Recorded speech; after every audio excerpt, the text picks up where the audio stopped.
Morning.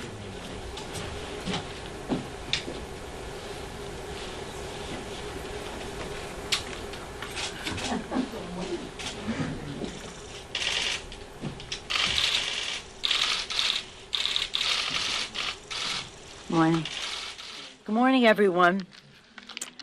Since last we were together, the jobs report came out, which was historic and good news. It was overwhelming, as you may have been aware. When we met last Thursday, the anticipation was that perhaps it would be a much lower figure or even in the negative column, and it turned out to be nearly 500,000 jobs created, an upgrade for the jobs of previous months, giving President Biden the highest rate of job creation and reduction of unemployment practically in history.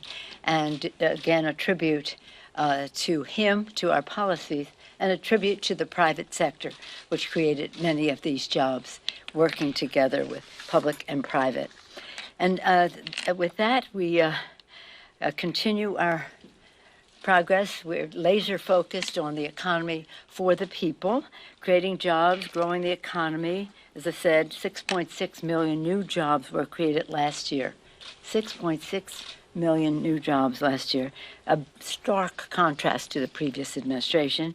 Grow the economy's rate of growth, fastest rate of growth in 40 years. That was for 2021. Lower unemployment, biggest single drop in the unemployment rate in history, and lower prices for all Americans through strong action through Congress. And I want to talk about that for a moment. On Friday, we very proudly, and I'm greatly appreciative of the work of the committees, the members of the committees, and all of the House Democrats in terms of passing the Competes Act. This is a bill that was developed in many committees in a very bipartisan way, both in committee votes and votes of the individual bills on the floor that came together to become the American Competes Act of 1922. So when the Republicans say, well, I'm not voting for it because I don't want to give President Biden a victory, or it wasn't bipartisan, it was, and we can document that for you.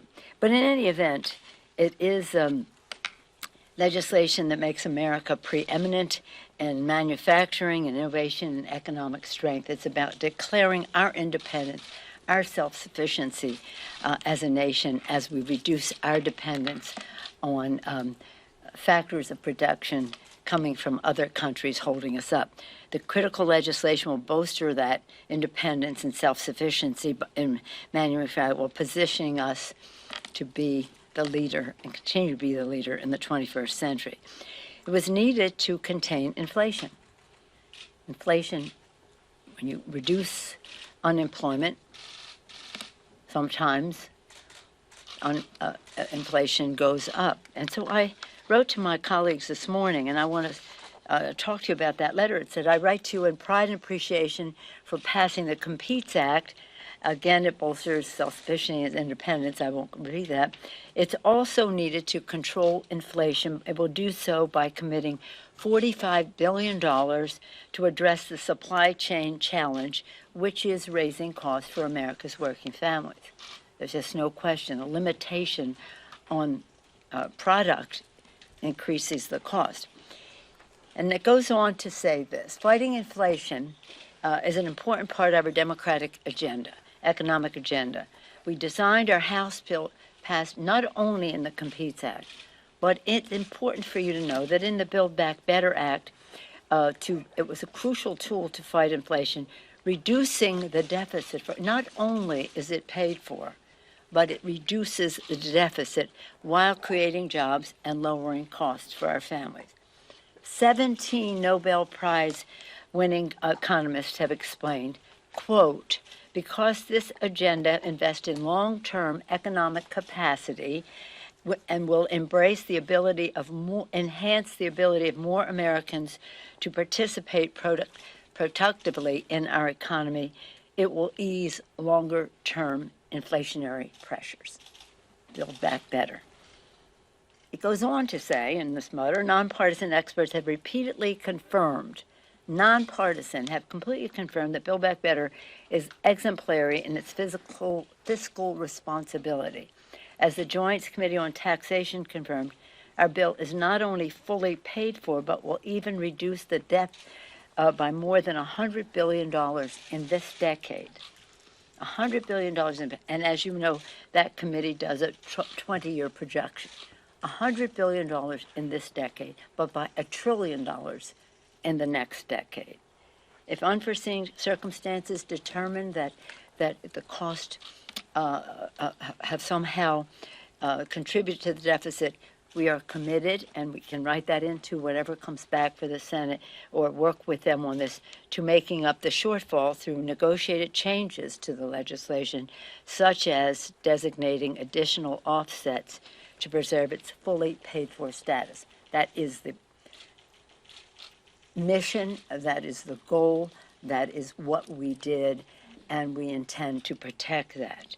Again, you know what Build Back Better does, and I also then go on to brag again about the American Rescue Plan, which did so much to help America's working families. Letters there for you. But I want you to focus on inflation and these two pieces of legislation. One that we are sending over, it's being engrossed right now. That's a term of legislative art. And when it's finished, it will go over to the Senate for them to act upon it. And, of course, BBB is over there now.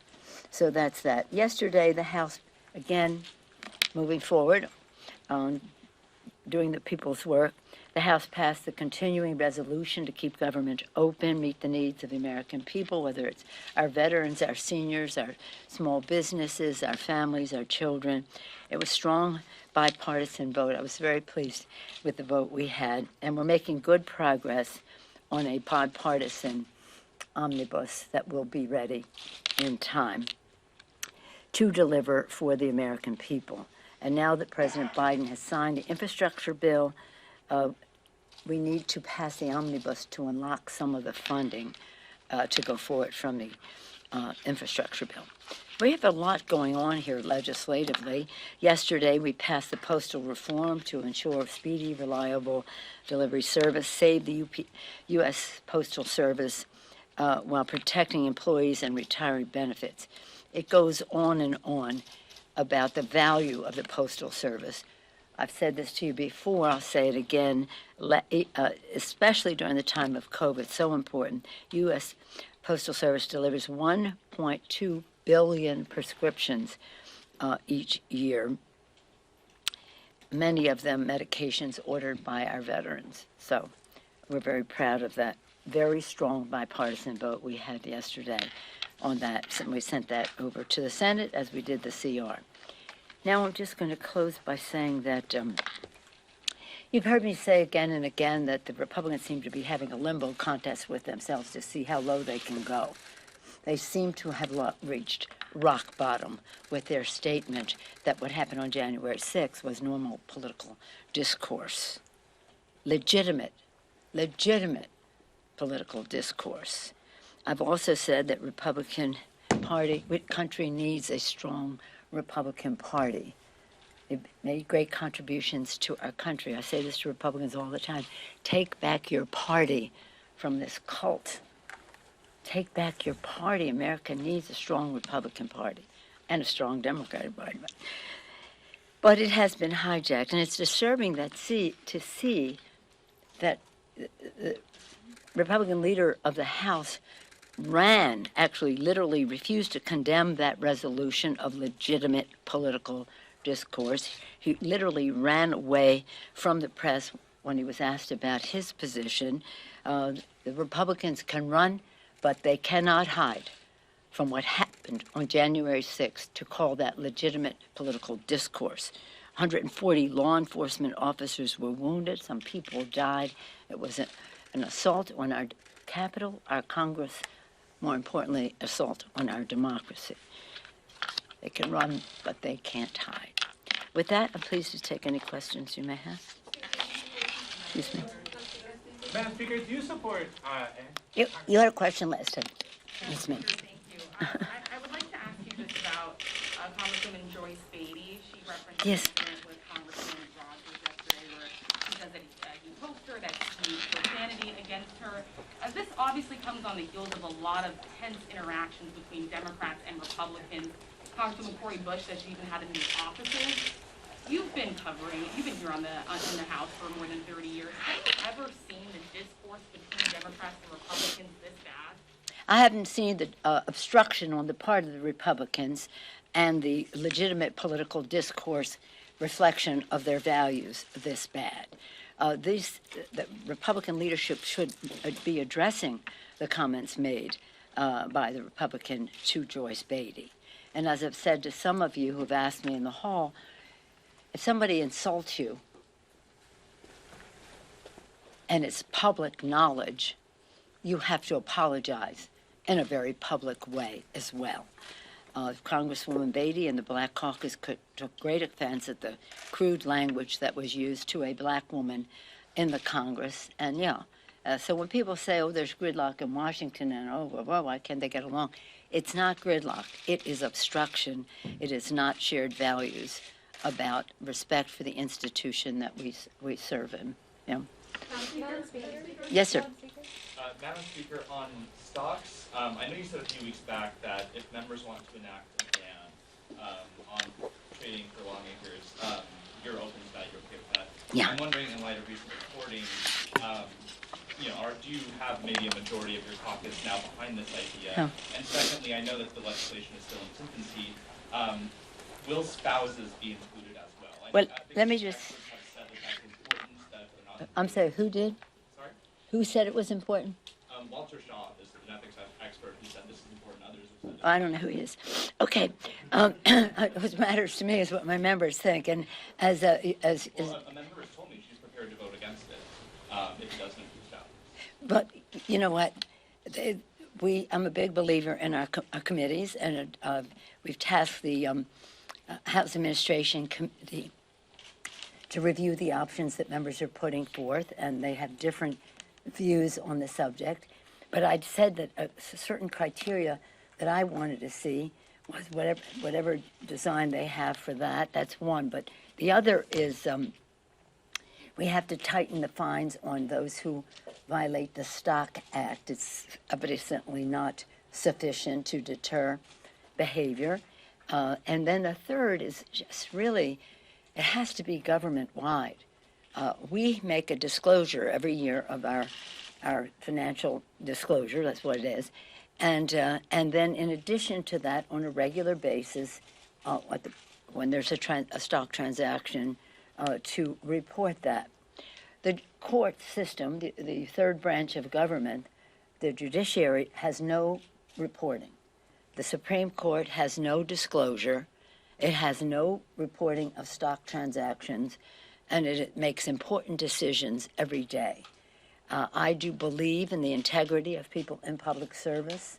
I want the public to have that understanding. We have to do this to deter something that we see as a problem, but it is a competence issue, and if that's what the members want to do, then that's what we will do. But the Supreme Court and the judiciary, even the chairman, the Chief Justice, has pointed out some of what he flirted with the word, or maybe used the word, scandals that have happened in the judiciary.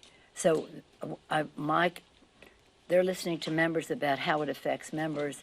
I'm also saying that we need, and our members have been saying this for years, why does the Supreme Court of the United States have no disclosure, financial disclosure, and now that we have the Stock Act do that. There's another consideration, as you know, in the executive branch, when they divest of their stock, they don't pay capital gains.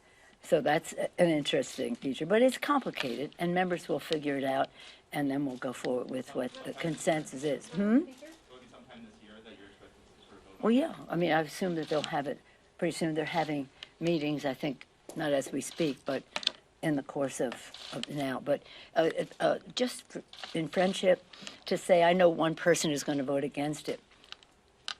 We had one person who voted against the Meats Act, too, the other day.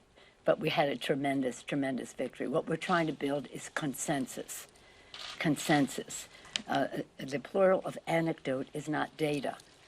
And what we want to do is have data that builds consensus. Yes, ma'am. Thank you, Madam Speaker. Just two quick questions. One on the latest unionization effort. Congressman Levin introduced a resolution today. How will you plan to move on that? Will it go through a regular committee process, or will you fast track that to the floor? And then secondly, May, can you update us on the State of the Union? I guess bottom line, are we going to see a more socially distanced event like we did last year? Well, let me take the second one first.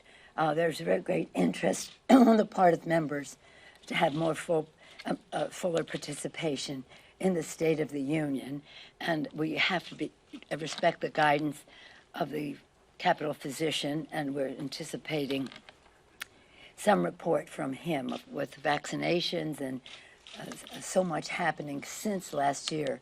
I think that people are ready to pivot in a way that shows to the American people we've largely been vaccinated here. We think that many more people can participate, but it's not anything that we can do. It's up to the Capitol physician, I sent out a notice again to the members at the guidance of the Sergeant at Arms, whose guidance comes from the physician. But we should have I'm hoping that every week brings us closer to a bigger participation. My goal would to be able to invite every member of Congress to the State of the Union. Yeah, and then in terms of what was it? Unionization, Congressman Levin's resolution. How soon? Well, his resolution is to, as I understand it, he had a press conference this morning. As I understand, his resolution was to bring forth something that was proposed in the late 90s, 96, something like that. At that time, they had something that was proposed that was like a tripartite.